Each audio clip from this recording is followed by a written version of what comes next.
حالا که اینا نمیخوان من در کنار مردم باشم و به اونا کمک کنم، اجازه بدید من به تنهایی با این فیل زور آزمایی کنم.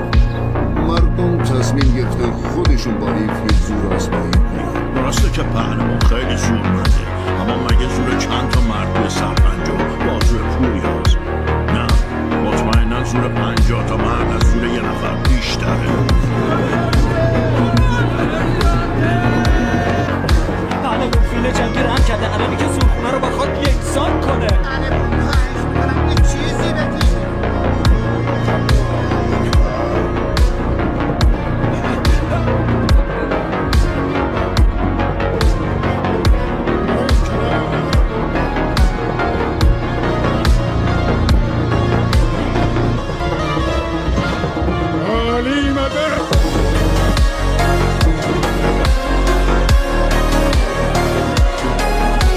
حالا که اینا نمیخوان من در کنار مردم باشم و به اونا کمک کنم، اجازه بدید من به تنهایی با این فیل زور آزمایی کنم.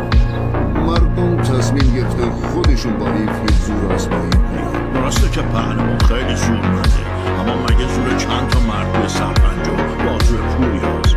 نه، مطمئنا زور 50 تا مرد از زور یه نفر بیشتره. بله اون فیل جنگی رم کرده، الانی که